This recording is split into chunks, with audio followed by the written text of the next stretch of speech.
السلام علیکم ناظرین، ہارر اردو پوائنٹ کے ساتھ میں حاضر ہوں۔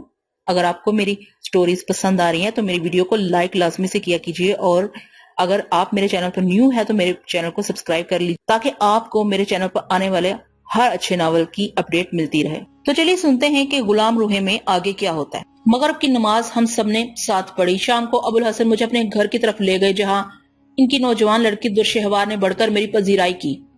درشہوار کے حسن و جمال کے بارے میں پہلے ہی عرض کر چکا ہوں۔ مجھے اس دوشیزہ سے ایک خاص انس تھا، وہ بھی میرا بے حد خیال رکھتی تھی۔ اس شام درشہوار نے میری خاطر مدارت میں زیادہ سرگرمی دکھائی۔ ابو الحسن کا لہجہ بھی بدل چکا تھا۔ میں نے اس تندہی و مستعدی کو میاں صاحب کے عہدہ جلیلہ پر خود کو مطمئن ہونے کا سبب سمجھا۔ ابو الحسن کا گھر میرے لیے ایک ایسا گھر تھا جہاں مجھے کوئی اجنبیت محسوس نہ ہوتی تھی۔ یہاں آ کر اور درشہوار کی توجہ پا کر میاں صاحب کی عدم موجودگی کا غم مجھے کچھ کم ہوتا نظر آیا۔ میاں صاحب کے وصال کے بعد میں نے ان کی جگہ سنبھالی اور پوری توجہ اور انہماک سے میاں صاحب کے اس مشن کو جاری رکھا جو انہوں نے مجھے سونپا تھا۔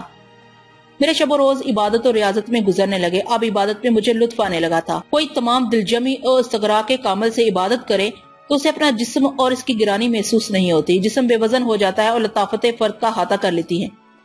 میں نے عبادت کے نئے نئے تجربے کیے۔ میں نے اپنے نفس کو مارنے کے لیے غذا کی مقدار کم سے کم کر دی اور روزے رکھنے لگا۔ صبح سے شام تک میرے حجرے کے سامنے عقیدت مندوں کا ایک ہجوم جمع رہتا۔ میں ہر شخص کی بات توجہ سے سنتا، اس کے دکھ درد دور کرنے کے لیے دعا کرتا۔ شام ہوتے ہی ابو الحسن کی طرف چلا جاتا، جہاں درشہوار میرے سامنے ہلکی غذا رکھ دیتی۔ عشاء کے وقت میں حجرے میں آ جاتا اور عبادت میں مصروف ہو جاتا۔ میں بعض اوقات رات بھر عبادت کرتا رہتا۔ اگر سو جاتا تو توتے علیل صبح مجھے بیدار کر دیتے۔ اپنی اس عبادت سے مجھ پر عرفان و ادراک کے دروازے واہ ہوئے۔ میری بصارت اور وسیع ہوگی اور میرا ذہن غیر معمولی باتوں کا ادراک کرنے لگا۔ میں لمحوں میں فرد کے باطن میں پہنچ سکتا تھا، بشرطے کہ میں ایسا چاہوں۔ جیسے جیسے مجھے روحانی طاقتیں اور بصیرتیں ملتی گئیں، میرے اندر انہیں اور حاصل کرنے کی خود غرضی بھی بڑھتی گئی۔ میں نے عبادت میں خود کو اور وقف کیا اور روحانی علوم کا مطالعہ شروع کر دیا۔ وظائف اور بطور خاص اسم اعظم میں خود کو بہت مصروف کیا، لیکن میں نے اب تک روحوں کو طلب نہیں کیا تھا۔ میاں صاحب نے مجھے ہدایت کی تھی کہ بلا ضرورت روحوں کو زحمت دینا مناسب نہیں۔ عجیب بات تھی کہ مجھے میاں صاحب سے سب سے زیادہ روحوں کو طلب کرنے اور انہیں قبضے میں کرنے کا عمل سیکھنے کا اشتیاق تھا۔ جب میں نے اسے سیکھ لیا تو کبھی اس بات کی کوشش نہیں کی کہ میں بھی روحوں کا اجلاس طلب کروں۔ مجھے معلوم تھا کہ ایک نوارت کو روحوں کی طلبی میں بڑی دقت پیش آتی ہے۔ میں اس وقت سے بھی گزر سکتا تھا، مگر مجھے روحوں کی طلبی کی ضرورت ہی نہیں پڑی۔ میں تو خود سے بے نیاز ہو گیا تھا۔ میں ایک ایسا فرد تھا جس کا اس دنیا سے اتنا تعلق ہو کہ اپنے تمام حواس سمیت اور عناصر کے متوازن اجتماع کے سبب موجود ہے، ورنہ دنیا کی رغبتوں سے میرا کیا علاقہ تھا۔ میرے رفیق جن تھے، میرے راہبر میاں صاحب تھے، اور میرے اندر خدا سے رابطہ خاص پیدا کرنے کی تحریک کا سبب وہ مصیبت زدہ لوگ تھے جو صبح سے شام تک میرے پاس اپنے غموں کو دور کرانے آتے تھے۔ ان کی توقعات پوری کرنے کے لیے ضروری تھا کہ میں اپنے خدا سے رابطہ قائم رکھوں۔ میاں صاحب کی دعاؤں کے ساتھ ساتھ قدرت کو بھی میری سرخروئی منظور تھی۔ جلد ہی پورے شہر اور اطراف میں میرا طوطی بولنے لگا۔ دور دراز سے لوگ مجھ سے ملنے آتے اور بمراد ہو کر واپس جاتے۔ اس عرصے میں میرا رفیق اکبر بھی متعدد بار آ چکا تھا۔ اکبر اپنے دوست کی اس سرفرازی کو دیکھ کر بہت مسرور تھا۔ صرف وہی ایک شخص تھا جس کو میں اپنی روحانی ترقیوں اور تجربوں کے بارے میں بتاتا رہتا۔ وہ جب بھی آتا میں اسے بے تکلفی کے ساتھ پیش آتا۔ ہم گھنٹوں بیٹھے ایک دوسرے سے مذاکرہ و مباحثہ کرتے رہتے۔ ایک دن اکبر بہت اداس و دلگیر میرے پاس آیا۔ میں نے اس سے اداسی کا سبب پوچھا تو وہ ٹالنے لگا۔ میں جان گیا کہ اس کے ساتھ کاروبار میں کسی نے دھوکہ کیا ہے اور اکبر کو غیر معمولی خسارہ اٹھانا پڑا ہے۔ میں نے اس سے کہا، تم اتنی چھوٹی سی بات سے اداس ہو؟ جس نے تمہارے ساتھ دھوکہ کیا ہے اسے درگزر کرو، اسی میں تمہاری عظمت ہے۔ جاؤ جاؤ، نئے سرے سے نئی امنگ سے کام کرو۔ اکبر میری باتیں سن کر بہت حیران ہوا اور اس نے کہا، ہاں شاید ایک شخص نے میرے ساتھ بڑا دھوکہ کیا ہے۔ تم کہتے ہو تو میں بھول جاتا ہوں، لیکن میں ان دنوں بہت نقصان میں آ گیا ہوں۔ تم میرے لیے دعا کرو۔ ہاں ہاں تم جاؤ، میں نے مسکرا کر کہا، اور محنت سے کام کرو، مجھے یقین ہے تم بہت سرخرو ہوگے۔ اکبر چلا گیا تو مجھے خیال آیا میں نے اپنے اس عزیز دوست اور محسن کے لیے کچھ کیا ہی نہیں، جبکہ میں بہت کچھ کر سکتا تھا۔ میں نے اسی وقت ابو الحسن کو طلب کیا اور انہیں اکبر کے بارے میں بتایا۔ ابو الحسن نے کہا، میں اکبر کو جانتا ہوں، آپ بے فکر رہیے، میں ان کے لیے کوئی انتظام کر دیتا ہوں۔ مجھے اکبر کے معاملے سے خاصی دلچسپی ہے۔ میرا خیال ہے میں نے حق دوستی ادا نہیں کیا، میں خود کو شرمسار محسوس کرتا ہوں۔ میں نے کہا، نہیں، آپ کو فرصت بھی کہاں ملی اکبر میاں کے متعلق سوچنے کی؟ بہرحال میں ابھی اس کی تلافی کیے دیتا ہوں۔ مجھے معلوم ہے کہ اکبر میاں ایک دیانتدار اور شریف آدمی ہے، ہمیں ان کی مدد کرنی چاہیے۔ ابو الحسن نے نیاز مندی سے کہا، مجھے نہیں معلوم کہ ابو الحسن نے اکبر کے سلسلے میں کیا کیا۔ مجھے اس امر کے جانے کی ضرورت بھی نہیں تھی۔ ایک ہفتے بعد اکبر آیا تو وہ بے حد مسرور تھا۔ اس کا روپیہ اسے حیرت انگیز طور پر واپس مل گیا اور ایک سودے میں اسے مزید آمدنی ہو گئی تھی۔ اکبر مجھ سے یہ کہہ رہا تھا یقیناً یہ تمہاری کرامت ہے، ورنہ ناممکن تھا کہ میرا روپیہ واپس مل جا رہا۔ میں نے اسے کچھ نہیں کہا، بس محنت اور دیانتداری سے کام کرنے کی تلقین کی۔ ابوالحسن کی توجہ سے اکبر 2-3 ماہ میں اچھا خاصا مالدار بن گیا۔ وہ بار بار میرے پاس آتا اور اپنی خوشحالی کے واقعات سناتا۔ میں سنتا اور مسکراتا رہتا۔ وہ بچوں کی طرح مجھے دیکھتا رہتا۔ جب میں لوگوں سے ان کے دکھ درد پوچھتا اور میری درازی عمر کی دعائیں کرتے تو اکبر کی آنکھوں میں آنسو آ جاتے۔ وہ گھنٹوں میرے پہلو میں بیٹھا خاموش مجھے لوگوں سے ہم کلام ہوتے دیکھتا رہتا۔ شام ہوتے ہی وہ چلا جاتا۔ اس نے بارہا اصرار کیا کہ وہ رات کو یہاں ٹھہر جائے، مگر میں نے اسے اس کی اجازت نہیں دی۔ اس نے 1-2 بار درشہوار کو دیکھنے کی تمنا کا اظہار کیا اور میں نے اسے ٹال دیا۔ میرا خیال تھا کہ درشہوار کو دیکھنے کی تاب اس میں نہ تھی، کیونکہ وہ باہر کی دنیا کا آدمی، وہ اپنے نفس کو اپنے ساتھ لیے آتا تھا اور میں اپنے اس بے قابو گھوڑے کی عیلگاہ میں تھامنے پر قادر تھا۔ میاں صاحب کی طرح میں بھی ہر ماہ کے آخری بدھ کو نشست جمایا کرتا تھا، جس میں علم کے جویا، مختلف مذاہب اور فرقوں کے لوگ شریک ہوتے۔ نوجوان سلیم جو مجھے اپنی بلاغ گفتگو کی وجہ سے زیادہ پسند تھا، اب بھی الحاد کی طرف مائل تھا۔ ایک طرف کونے میں بیٹھے ابوالحسن ایک بزرگ کی شکل میں نشست میں حصہ لیتے تھے۔ اونکار ناتھ بھی آتا تھا۔ وہی اس کی گستاخی کا انداز، وہی اس کی طنز امیز گفتگو تھی، وہی اس کے لہجے کی ناشائستگی تھی اور وہی اس کے غضبناک تیور تھے۔ وہ مجھے پہلے ہی سے ناپسند تھا اور میاں صاحب کے وصال کے بعد میں نے اسے ان نشستوں میں آنے کی اجازت صرف اس وجہ سے دی تھی کہ میاں صاحب کی منشا یہی تھی، ورنہ اس پنڈت کی زبان درازی اور اشتعال انگیز گفتگو اب کچھ زیادہ ہی ہو گئی تھی۔ میں ایک بات خاص طور سے محسوس کر رہا تھا کہ پنڈت اونکار ناتھ اب کچھ اور ہی طرح بڑھ چڑھ کر گفتگو کرتا تھا۔ علمی مباحثت میں اس کا انداز بعض اوقات ایسا جرحانہ ہو جاتا کہ دوسرے حاضرین بھی محسوس کرتے۔ سلیم سے اس کی نوک چھونک حاصل رہتی۔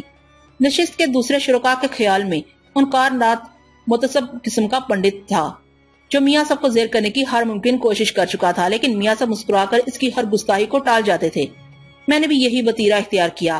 میں اونکار ناتھ کی زہریلی باتوں کو سنتا اور مسکراتا رہتا۔ مجھے معلوم تھا یہ بات اسے اور مشتعل کر دیتی تھی۔ وہ کچھ بدحواس سا ہو جاتا، مگر وہ اتنا بے ادب اور بے قابو نہیں تھا کہ زبان اور لہجے کے زہر کے سوا اپنے کسی اور شدید تعصب کا اظہار کر دیتا۔ وہ اپنی تمام بدحواسیوں کے باوجود خود کو قابو میں رکھنا جانتا تھا اور اپنی گزشتہ بدکلامیوں پر معذرت خواہ بھی ہو جاتا تھا۔